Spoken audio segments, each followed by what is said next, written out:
வணக்கம். நான் உங்கள் ஆஸ்ட்ரோ பூர்ணா. எண்கணித ஜோதிடம் மற்றும் ஆன்மீக பரிகார ஆராய்ச்சியாளர். இந்த சேனலை முறையாக பார்க்குறீங்கன்னா சப்ஸ்கிரைப் பண்ணிக்கோங்க. பெல் பட்டனில் ஆல் ஆப்ஷன் சூஸ் பண்ணிக்கோங்க.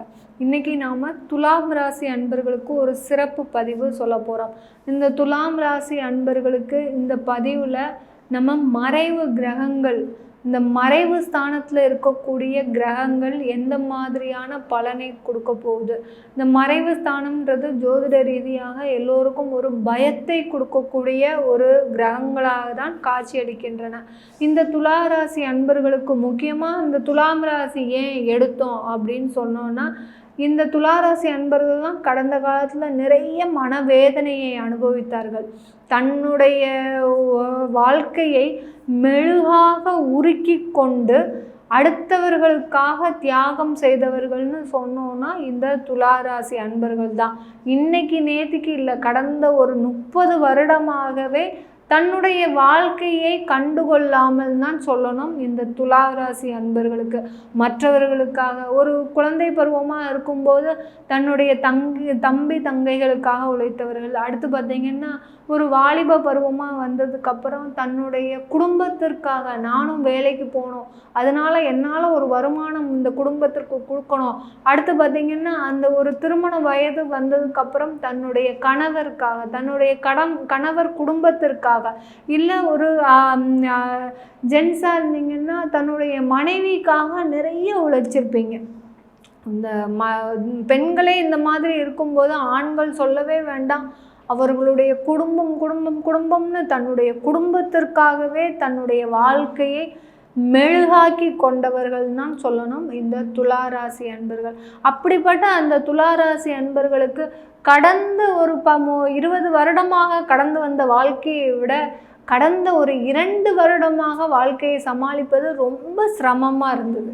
என்னடா இது, எவ்வளோ பிரச்சனைகளை தாண்டி வந்துட்டோம், நம்மளால் அதுக்கடுத்த பிரச்சனை நம்மளால் மீண்டு வர முடியுமா, நம்ம உயிரோடு இருப்போமா அப்படின்னு நினைக்கக்கூடிய அளவிற்கு தருணத்திற்கெல்லாம் இந்த துலாம் ராசி அன்பர்கள் கடந்த 2 வருடமாக மிகுந்த நெருக்கடியை அனுபவித்திருப்பீங்க.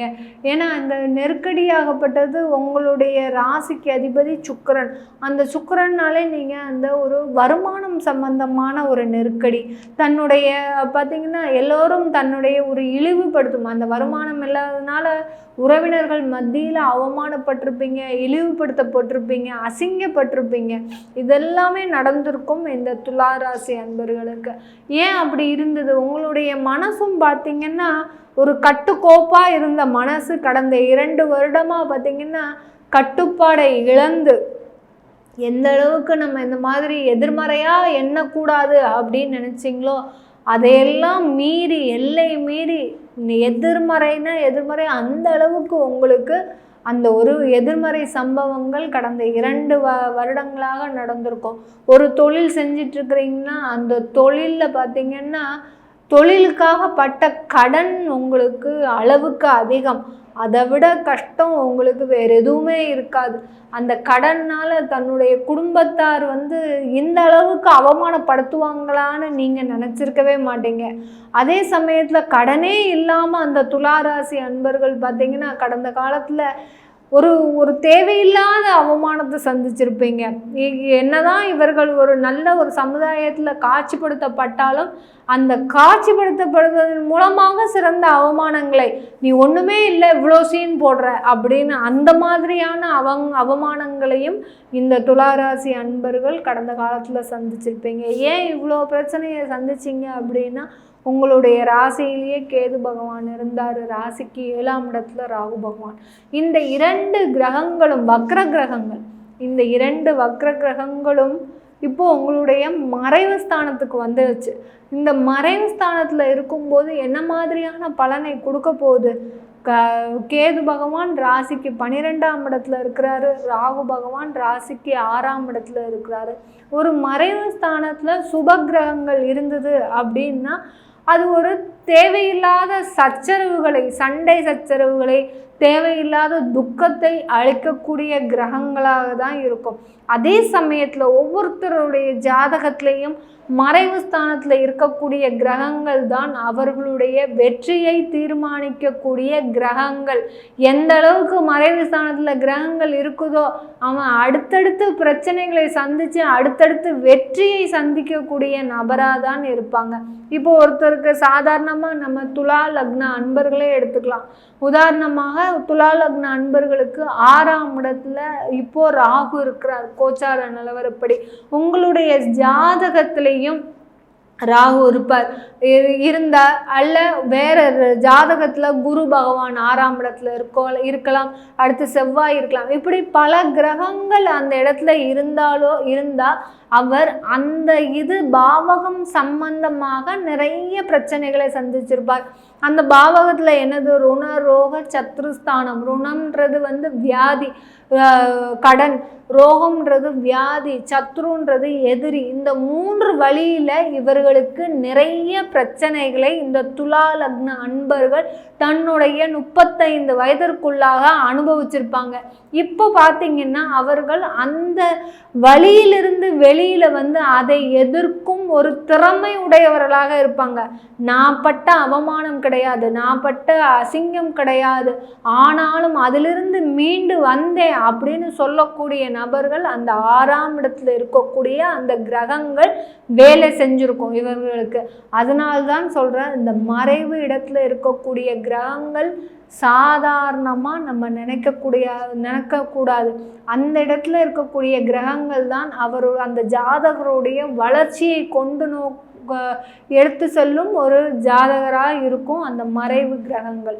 இந்த நேரத்தில் இந்த துளாராசி அன்பர்களுக்கு 6ஆம் இடத்துல இருக்கக்கூடிய ராகு ஒரு வக்ர கிரகம், மறைவு ஸ்தானத்தில் இருக்கிறார். அப்போ எப்படி இருக்க போகுது? மிக உயர்ந்த பலத்தை இந்த துளாராசி அன்பர்கள் அனுபவிக்க போகிறாராம். இது நாள் வரைக்கும் செய்ய முடியாத செயல்கள் எல்லாமே இந்த துளாராசி அன்பர்கள் செய்து முடிக்கின்ற காலமாக இந்த 1.5 வருஷத்தை நீங்கள் நல்லா யூஸ் பண்ணிக்கிட்டீங்கன்னா கண்டிப்பாக உங்களை வெல்வதற்கு யாருமே கிடையாது. இந்த காலகட்டத்தில் நீங்கள் செய்கின்ற முயற்சிகள் எல்லாமே சூப்பராக இருக்கும். அப்படியே அடுத்தடுத்து வெற்றி. அதில் சின்ன சின்ன தடைகள் வரும், இல்லைன்னா இல்லை. மறைவு ஸ்தானத்திற்கு உண்டான அந்த வேலையை செய்யும். ஆனாலும் அதற்குண்டான பவரை நம்ம எடுத்துக்கணும். எடுத்து அந்த இடத்துல நீங்கள் வேலை செஞ்சீங்கன்னா இந்த துளாராசி என்பவர்கள் உங்கள் தொழிலில் நிறைய வளர்ச்சிகளை ஏற்படுத்த முடியும். அடுத்து நீங்கள் செய்கின்ற வேலையில் ஒருத்தர் வேலை செய்கிறீங்க, 6ஆம் இடம்ன்றது முக்கியமாக பார்த்தீங்கன்னா பாவகம் பார்த்தீங்கன்னா ஒருவர் வேலை செய்வதற்கு உண்டான பாவகம். இவர் எப்படி வேலை செய்கிறாரு அப்படின்றத நம்ம 6ஆம் இடத்தை பார்த்து சொல்லிடலாம். 6ஆம் இடத்துல சனி இருக்குதா, இவர் ரொம்ப சோம்பேறியாக இருப்பார், வேலையே செய்ய மாட்டார், தன்னுடைய வேலையை மற்றவங்க கிட்ட கொடுத்து ஜாலியாக ராஜாவாக இருந்துப்பார். இதே இடத்துல 6ஆம் இடத்துல சூரியன் இருக்குதா, 6ஆம் இடத்துல சூரியன் இருந்தால் ஒரு நிர்வாக திறமை ஜாஸ்தியாக இருக்கும். இவர்கள் சொல்கிற வேலைன்னா அந்த ஆஃபீஸில் நடக்கும். இந்த மாதிரியே ஒவ்வொரு கிரகத்தில் 6ஆம் இடத்துல சுக்கிரன் இருக்குதா, மிக நளினமாக பேசுவாங்க வேலை செய்யும்போது. இவர்கள் செய்கின்ற இடத்துல மிக நளினமாக பேசி தான் என்ன செஞ்சோன்றதே வெளியில் யாருக்கும் தெரியாமல் போயிடும். அந்த அளவுக்கு இவர்களுடைய பேச்சில் ஒரு நளினம் இருக்கும். இப்படி ஒவ்வொரு கிரகங்களுக்கும் அந்த 6ஆம் இடத்துல இருக்கக்கூடிய பவர் ஜாஸ்தியாக இருக்கும். இப்போ 6ஆம் இடத்துல ராகு இருக்கிறாரா, இப்போ இந்த இடத்துல இவர்களுக்கு வெளிநாட்டு வேலை மிக எளிதாக கிடைக்கும். நீங்கள் ஒன்றுமே பண்ண வேண்டாம். பாஸ்போர்ட்டுக்கு அப்ளை பண்ணால் பாஸ்போர்ட் கிடைக்கும், வீசா அப்ளை பண்ணால் வீசா கிடைக்கும். உங்களுக்கு அங்கே ஏதாவது ஸ்பான்சர்ஷிப் கிடைக்கணும்னு நினச்சிங்கன்னா கண்டிப்பாக கிடைக்கும். அடுத்து பார்த்திங்கன்னா நான் இந்த இடத்துல தான் வேலை செய்வேன், நீங்கள் அடம் பிடிச்சி இருந்தீங்கன்னா அந்த இடத்துல தான் வேலை கிடைக்கும். நீங்கள் எதிர்பார்த்த வேலை, எதிர்பார்த்த வருமானம், எதிர்பார்த்த படிப்புக்கு உண்டான வேலை உங்களுக்கு இந்த துளாராசி அன்பர்களுக்கு இந்த 1.5 வருட காலத்தில் கண்டிப்பாக நடக்க போகுது. அடுத்து இந்த 12ஆம் 12ஆம் இடத்துல இருக்கக்கூடிய கேது பகவான். இந்த 12ல் இருக்கக்கூடிய கேது கொஞ்சம் உங்களுடைய தூக்கத்தை டிஸ்டர்ப் பண்ணிக்கிட்டே இருப்பார். எதையாவது சாதிச்சிடலாம், ஏதாவது செஞ்சிடலாம், இல்லை திடீர்னு இருந்தாப்புல வருமானம்லாம் நல்லா வந்துக்கிட்டே இருக்கும். உங்களுக்கு இந்த துளாராசி அன்பர்களுக்கு இந்த கஷ்டங்களும் வரும். கஷ்டங்கள் வரும்போது அதை தாங்கக்கூடிய சக்தியும் இருக்கும். ஏன்னா 6ஆம் இடத்துல இருக்கக்கூடிய ராகு பகவான் உங்களுடைய துன்பங்களை தாங்கிக் கொள்ளக்கூடிய சக்தியையும் கொடுப்பாரு. அதே சமயத்தில் இந்த 12ல் இருக்கக்கூடிய கேது பகவான் நிறைய வருமானம் தான் வருது, நம்ம இனிமேல் என்ன கொண்டு போகிறோம் அப்படின்னு திடீர்னு ஒரு சித்தர் அளவுக்கு பேசுவீங்க. ஒரு ஞானத்தை ஒரு எதிர்கொள்ளும் ஒரு ஜாதகராக நீங்கள் இருப்பீங்க. அந்த அளவுக்கு ஒரு தெய்வ பக்தி பார்த்திங்கன்னா இந்த காலகட்டத்தில் முக்கியமாக இருக்கும் இந்த துளாராசி அன்பர்களுக்கு.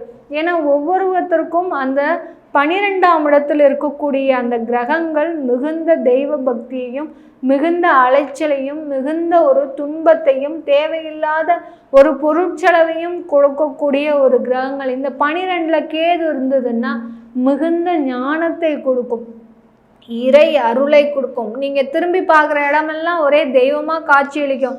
திடீர்னு இருந்தாப்புல உங்கள் கனவுல குரு பகவான் தோன்றுவார், சாய்பாபா தோன்றுவார். இப்படி எதிர்பாராத சம்பவங்கள்லாம் நடக்கக்கூடிய ஒரு நேரமாக தான் இருக்கும். எத்தனையோ பேர் எதிர்பார்த்துட்டு இருப்பீங்க, நமக்கும் கனவுல தெய்வம் வராதா, நமக்கும் வரத்தை அள்ளி தராதா அப்படின்னு எதிர்பார்த்து கொண்டிருக்கின்ற துளாராசி அன்பர்களுக்கு இந்த காலகட்டம் உங்களுக்கு தெய்வம் நேரில் வந்து அருளக்கூடிய ஒரு நேரமாக தான் இருக்கும். அதனால் நீங்கள் இந்த துளாராசி அன்பர்கள் மறைவு இடத்துல இருக்கக்கூடிய அந்த கிரகங்களை பார்த்து எப்போதுமே பயப்படக்கூடாது. அந்த மறைவு கிரகங்கள் தான் உங்களுடைய வாழ்க்கையினுடைய வளர்ச்சியை சந்திக்கக்கூடிய ஒரு கிரகங்களாக இருக்க போது இந்த துளாராசி அன்பர்களுக்கு. இப்போ நம்ம சொன்ன பலன்கள் எல்லாமே இந்த கோச்சார நிலவரப்படி இந்த துளாராசி அன்பர்களுக்கு பலன்கள் சொல்லியிருக்கிறோம். இது அவங்கவுங்க ஜாதகப்படி மாறுபடும். அவங்கவுங்க ஜாதகத்தில் என்ன கிரகங்கள் மறைவிடத்தில் இருக்குது, அந்த மறைவு கிரகங்கள் இந்த கோச்சார கிரகங்களோடு எப்படி ஒப்பிடும்போது எந்த மாதிரியான பலனை கொடுக்க போகுதுன்றத அவங்க ஜாதகத்தை பார்த்தா தான் தெரியும். அதை பார்க்கணுன்னு விருப்பப்பட்டீங்கன்னா கீழே இருக்கிற நம்பருக்கு வாட்ஸ்அப்பில் அப்பாயின்மெண்ட் வாங்கிக்கிட்டு நீங்கள் என்கிட்ட கன்சல்ட் பண்ணிக்கலாம். உங்களிடமிருந்து விடைபெறுவது உங்கள் ஆஸ்ட்ரோ பூர்ணா. நன்றி, வணக்கம்.